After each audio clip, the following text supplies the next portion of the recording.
Hi guys, welcome to the Unit 2 review packet. Woo. So Unit 2 is just intro basic derivative stuff. So derivative intro. And it's just basics and it's stuff that like we were still doing limits kind of. So like definition of a derivative and all that good stuff, you know. So this was our first picture that I showed you guys. So a derivative is slope at a point. So this is an example of finding a slope at a point. Slope at a point. And to do that, you take a derivative. But at this point, we didn't actually know how to do that. So what we were doing is we were taking these secant lines. So here's the point that we want to know the slope at. And here's the tangent line. And we want to know the slope at that point. But to be able to find it, we basically what we did is we took a secant line and we made it smaller and smaller and smaller. So we took it as close to that point as possible and made the most accurate secant lines that we could till it was basically almost the tangent line. And so the slope of the tangent line, so the slope at that point was the limit as x approaches c of f of x minus f at c over x minus c. So that would be f prime at c. So to find f prime at c, you're taking the limit as your x value got closer and closer to c. So as that x coordinate approached c and that tangent line got closer and closer and closer to the actual tangent line, this is the slope, right? So y2 minus y1 over x2 minus x1. But in this case, it's x's and c's. So that's how you find the slope at a point, right? Is a derivative. Remember, it's actually, you're making a secant line infinitely close to that point. So that's how the derivative works. And the equation of the tangent line is, so the old school way is y minus y1 equals m times x minus x1, right? The calculus definitions, y minus f of c is equal to f prime of c times x minus c. So these are the same thing. This is just the calculus notation. We wanted to know the point or the derivative at c. So it's y minus your output at c times the slope at that point, which is the derivative at c, times x minus c, because that's a c value that we care about. So anyways, this comes up a bunch, especially in multiple choice or some of the easier FRQ questions, like part A's or whatever. So make sure you know how to do the equation of a tangent line. So for example, find the slope of a tangent line for f of x equals x squared at c equals -2. Well, luckily, we know how to take a derivative now, so I'm not going to do the crazy limit way, because that's a waste of time now. So f prime of x is 2x, and c is -2, so f prime at -2 is 2 times -2, which is -4. Great, let's write an equation for a tangent line. The problem is we know the c value, but we don't know f of c, so we need c comma of f of c, and we need f prime at c. Well, f prime at c is -4, so we're good to go there. C is -2, but we don't know f at c, so we got to plug -2 in. Well, this one's not that interesting. So f at -2 is 4. Woo. So our coordinate is -2, 4. And the slope is -4, so your equation is y minus 4 equals -4 times x plus 2. Ta-da! Equation of a tangent line. If it's an FRQ, I would just leave that. You don't need to simplify it. So for your AP exam, if it asks you to write an equation of a tangent line, there you go, you're done. Rates of change. There's a difference between average rate of change and instantaneous rate of change. We basically just talked about it. Average rate of change is slope.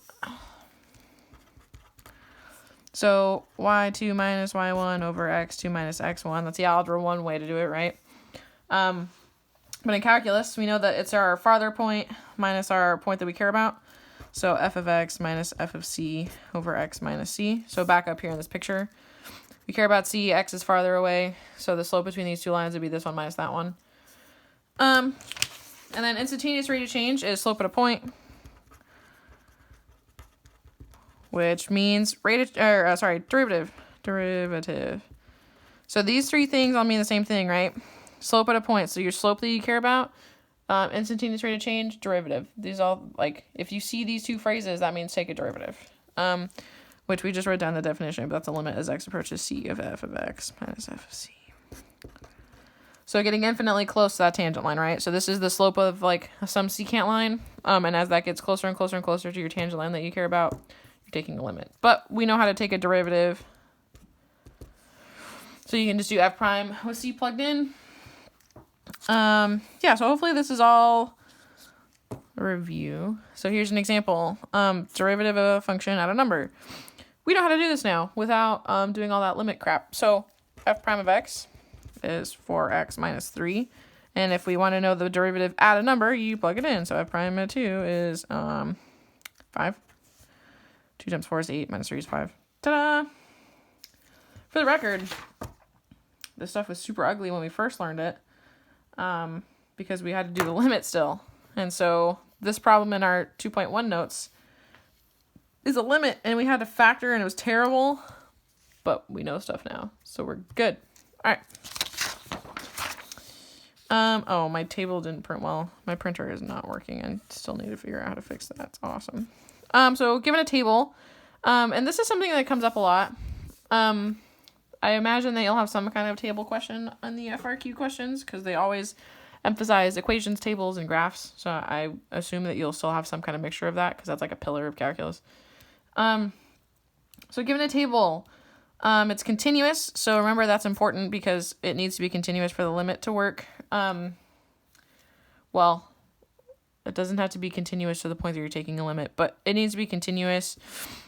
They're telling us to approximate the derivative at 2. So, well, if we have some points, basically what we're doing is we're saying just find the slope. And so the way to approximate the slope best is to find the slope from here to here, and then the slope from here to here, and average them. So, I'm going to do f of 2 minus f of 1 over 2 minus 1, and then f of 3 minus f of 2 over 3 minus 2. So f of 2 is, so we get 12 minus 3 over 1, so we get 9, and then 33 minus 12 over 1, over 1, what's 33 minus 12? 33 minus 10 is 23, 21. I can do math. Oh, you guys can't even see. Doing well, guys. All right. So the slope from 1 to 2 is 9, and the slope from 2 to 3 is 21. So 21 plus 9 is 30, divided by 2 is 15. So that's a good estimate for the slope. I see this a lot in FRQs, estimating stuff using a table. So if you have a table and it's asking you to estimate slope or something like this, I would assume that you're going to take an average of 2 around whatever coordinate point you care about. That would be my guess. So an alternate format for a derivative. So this is getting into definition of a derivative. So these are the limit definitions. I really honestly don't think you're going to see this on your guys' AP exam. I really don't. This is usually a multiple choice question. There's no longer a multiple choice section. I'm really not worried about it. So if you don't have this memorized, I'm not worried about it. But I just want to remember, I want you to remember that, there's 2 different limit formulas so this is the derivative at a point. So the limit as h approaches 0 of f of c plus h minus f at c over h. So this is derivative at a point. And then the definition of a derivative, so for a function, is the limit as h approaches 0 of f of x plus h minus f of x over h. So they're obviously the same exact thing. This just has a c plugged in. So this is the derivative of a point. This is the derivative of a whole function. So for this one, you would plug in the c value, find the limit of the function with the h's. This one is an actual function. It's a lot more work. So hopefully, I honestly imagine that you're not going to get questions about these. Usually what they would do is they would ask you, and I think there's an example down here, to use they'll give you a definition of a derivative looking question, and then you have to like choose the right multiple choice answer or whatever. But anyways, I don't think you're going to get it. I think you're going to be fine. All right. Derivative of a constant. If f of x equals c, f prime of x equals 0. The derivative of any constant is 0, right? So if f of x equals 7, f prime of x equals 0. They go away. Power function. Bring the power down front. So power rule. Where'd I? I just want to make sure I write it down right. Oh, I'm skipping this whole section. What's the formula? There we go. That's what I used. I wanted to use the one that I put in your notes. So the power rule. F of x equals x to the n. So f prime of x equals nx n minus 1. All right. So this one, f prime of x would be 3x squared. G prime of x would be 1/2 x to the negative 1/2. Remember, this, if you translate this, and a lot of times we work backwards with this, this is 1 over 2x to the 1/2. And 1/2, remember, that means it's a what? It's a square root. 1 over 2 squared x. So very often, you'll be given this, and you guys need to turn it back into this so you can take a derivative. So make sure that skill, we're doing okay with that. Remember that this is the same thing, like you can work backwards.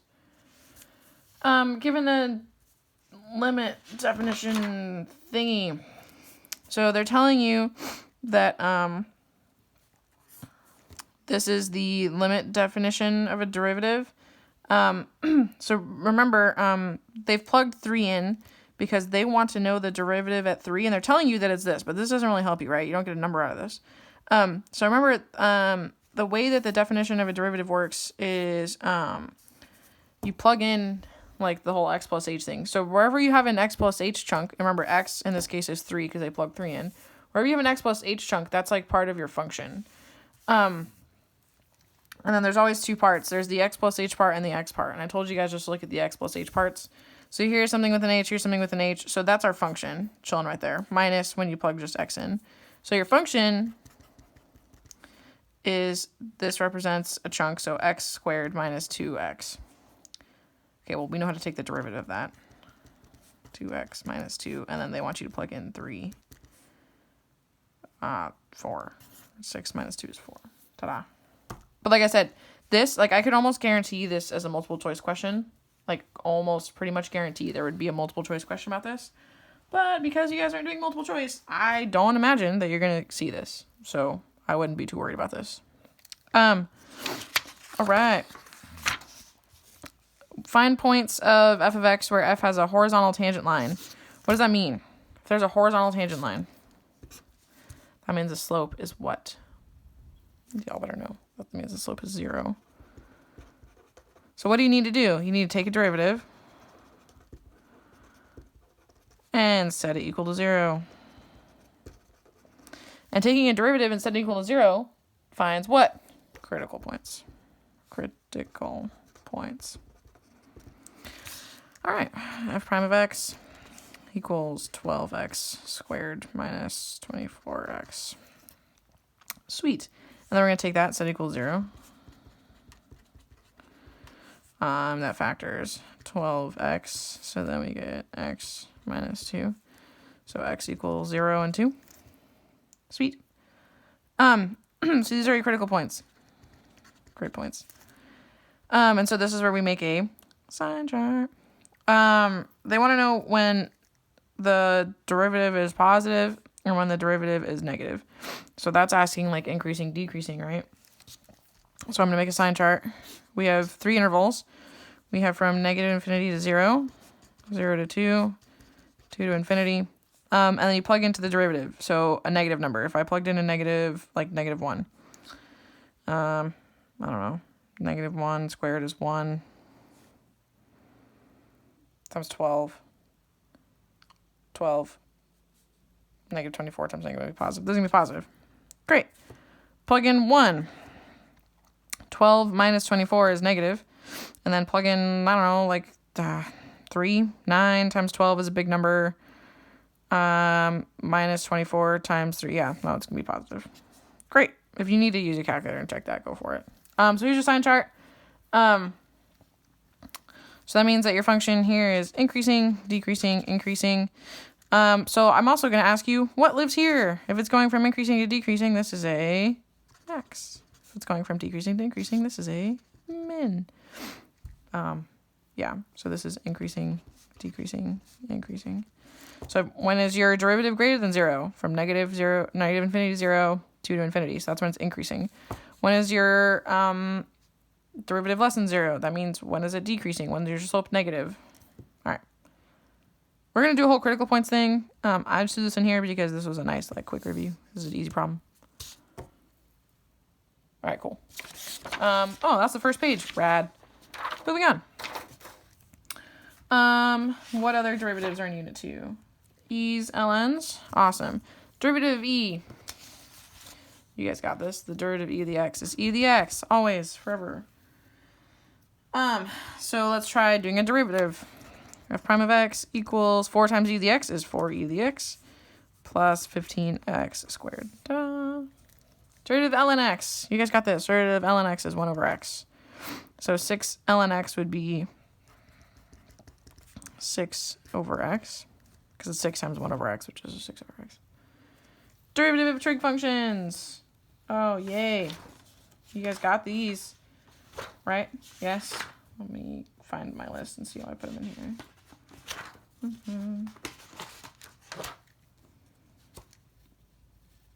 Alright. Alright, so the derivative of sine. I guess I should use formal. F of x equals sine x, then f prime of x. Derivative of sine is cosine. Derivative of cosine is negative sine. Tangent, derivative tangent. We did this a bunch going backwards, right? You guys got derivative tangent. Tangent, tangent. Secant squared.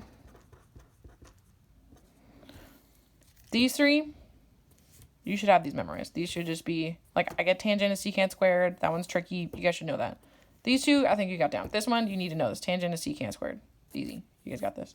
I honestly think the likelihood of you getting a derivative by hand of a different trig function is unlikely. Cosecant x.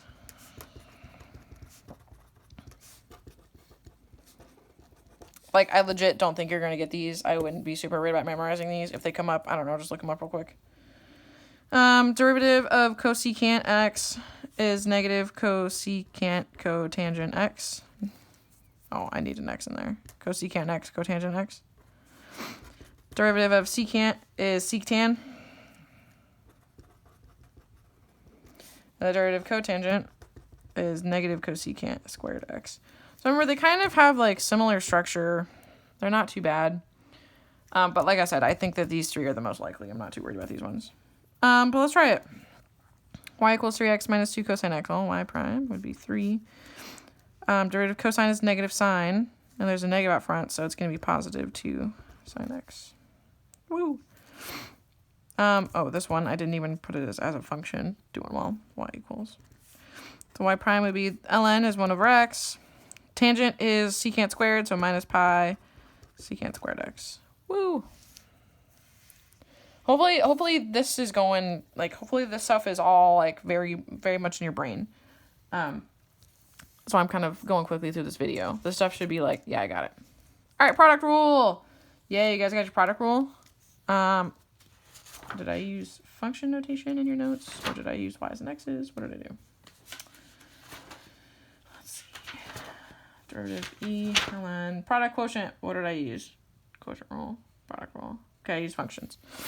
All right, so if you have some capital f of x function, f of x, g of x. So if you have two functions being multiplied together, the derivative, the product rule, is derivative of the first times the second plus the first. No, God, I messed that up. Oh, why not? No. Plus the first times the derivative of the second. Doing well, guys. Plus the first times derivative of the second. Okay, product rule. Derivative of the first times the second plus the first times the derivative of the second. Nailed it. All right, so let's try it. Find the derivative of, oh, I put chain rule in here. I haven't even talked about chain rule yet. Yeah, you guys are fine. You know your chain rule. So f prime of x. So this is your first chunk. This is your second chunk. This is one function. This is a polynomial. This is an exponential function. So this is your f of x. This is your g of x. So derivative of the first. Oh, no, it's not chain rule. Well, luckily it's not chain rule. So the derivative of the first, well, the derivative of this is just 2x times the second, e to the x, plus the first times derivative of the second, derivative of e to the x is e to the x. Ta-da! I would just leave it. Especially in the AP exam. No need to simplify things. We'll leave it. Find the derivative of this buddy. All right. Well, this is your f function. This is your g function. It's product rule. So f prime of x equals derivative of the first chunk, 10x minus 1, times the second chunk, plus the whole first chunk. Oh, you guys were not even able to see that whole thing. I'm doing really well. It's hard to see my phone while I'm doing this. I have my phone attached to a box. It's going really well. So I'll recap this. This is your f function. This is your g function.